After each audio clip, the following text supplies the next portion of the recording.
देखो, दो चरों वाले रैखिक समीकरण युग्म का एक सवाल है। इस सवाल को हम लोग देखते हैं। बहुत ही अच्छा सवाल है। समीकरण 1 समीकरण 2, ठीक है। दो चर में x और y में इसका चर है, तो ax प्लस by बराबर c है और bx प्लस ay बराबर 1 प्लस c है।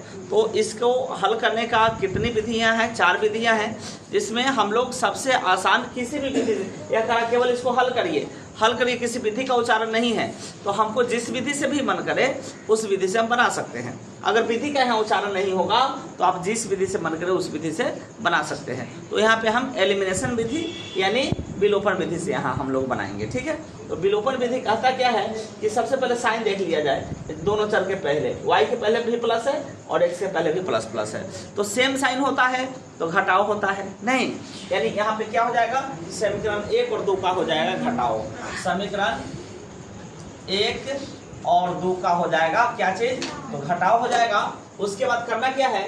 यहाँ bx है, यहाँ पे by है, यहाँ पे ay है। दोनों में कुछ मैच नहीं कर रहा है। जब मैच नहीं करे उस स्थिति में करना क्या है कि इसके जो कोफिशिएंट जो गुणांक है उससे इसको गुना कर लिया जाए और इसका जो गुणांक है उससे इसको गुना कर लिया जाए। यानी a से इसको गुना कर लेंगे तो aby आ जाएगा। देखो aby, इस b से इसको करेंगे तो यो aby आ जाएगा। आया समझ में? यही स्थिति है। यानी इसको किए हैं a से, तब घटा रहे समीकरण 2 को b से गुना करने पर। आया समझ में?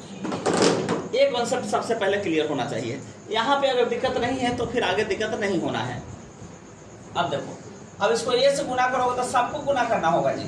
a गुना a तो a स्क्वायर x आएगा, प्लस में aby आ जाएगा और बराबर में ca यानी ac है ना। अब b से इसको किया जाए तो b स्क्वायर x आएगा, प्लस में aby आएगा बराबर में एक b को इससे गुना करते b गुना एक b हो जाएगा और प्लस में bc हो जाएगा, ठीक है। एक बार गुना कर लिए हम। अब करेंगे क्या? हम माइनस, साइन बदल जाता है घटाव में, याद रखना। प्लस है तो माइनस, प्लस है तो माइनस यहाँ पे लग जाएगा। अब देखिए ये दोनों तो सेम आ गया ना, प्लस माइनस, तो ये दोनों कैंसिल हो गया, ठीक है। ये दोनों क्या हो गया? तो आपको कैंसिल हो गया। इसके बाद में करना क्या है? यहाँ बच गया, इस दोनों में से x कॉमन होगा, x को बाहर निकाल दीजिए, बचेगा a स्क्वायर और प्लस में b स्क्वायर बचेगा। और ये बराबर कितना बचेगा? देखिए ac है, अब माइनस b हो जाएगा, अब माइनस प्लस माइनस bc हो जाएगा। अब देखिए यहाँ से x बराबर हो जाएगा, इस दोनों में से क्या कॉमन होना है? कुछ है कॉमन? नहीं है। ac लिखिए और माइनस b लिखिए, माइनस bc लिखिए, अब बट्टा में a स्क्वायर। अच्छा, माइनस यहाँ प्लस नहीं ना, माइनस नो है जी। यहाँ minus a square minus b square होगा क्योंकि यहाँ माइनस है, ठीक है। तो बट्टा में a स्क्वायर और माइनस b स्क्वायर होगा। अब देखो जरा ध्यान से, ये क्या हो जाएगा?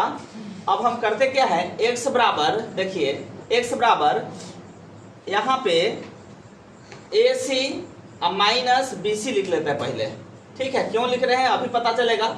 और माइनस b, अब बट्टा में a square minus b square का फॉर्मूला क्या होता है? a plus B into a minus B होता है ना जी।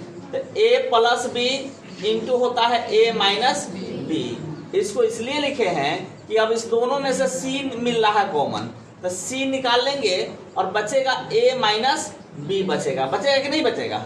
और माइनस b बचेगा और बट्टा में a plus B into a minus B बचेगा ना। तो ये बराबर हो जाएगा। अब इसको बाई पार्ट अगर हम करेंगे तो क्या हो जाएगा? c into a minus B, अब बट्टा में a plus B into a minus B, अब माइनस में b, अब बट्टा में a plus B into a minus B. इतना होगा कि नहीं होगा?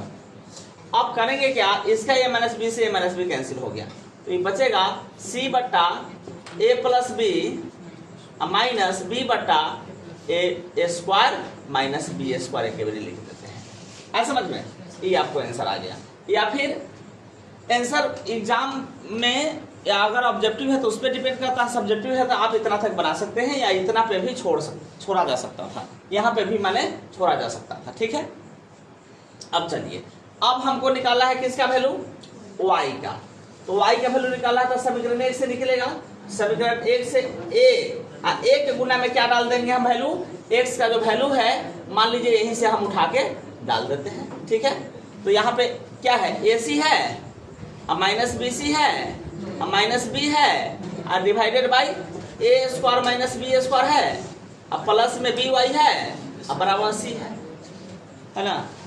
अब चलिए, तो इसको अगर गुना किया जाएगा तो ए स्क्वायर सी और माइनस ए बी सी और माइनस ए बी और divided by A square minus B square हो जाएगा और प्लस में बी वाई बराबर सी हो जाएगा।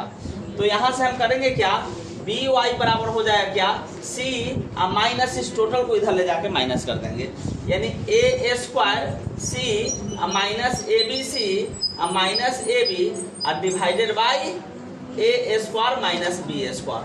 अभी क्या हो जाएगा देखो, बाई में 1 करेंगे और एलसीएम निकालेंगे, तो एलसीएम निकालेंगे तो हो जाएगा ए स्क्वायर माइनस बी स्क्वायर। अब इससे इसको गुना करना होगा, ये क्या हो जाएगा, ए स्क्वायर सी और माइनस बी स्क्वायर सी और माइनस ए स्क्वायर सी और माइनस हो जाएगा ए बी सी और आपको माइनस ए बी हो जाएगा। अब देखो ए स्क्वायर सी आपको कट गया ना, तब बच क्या जाएगा, यहाँ पे देखिए बच क्या जाएगा, बी वाई बराबर बच जाएगा आपको minus B square C minus A B C और minus A B divided by A square minus B square और ये बराबर वाई बराबर हो जाएगा। अब देखो इसके गुना में बी है ना, तो बी इधर भागा में जाएगा, इस सब में से बी देखो कॉमन किया जा सकता है, तो बी इसमें से हम कॉमन कर लेते हैं तो बचेगा माइनस बी सी अब माइनस ए सी अब माइनस ए अब बट्टा बी इंटू ए स्क्वायर माइनस बी स्क्वायर, ई वाला बी यहाँ चला आया।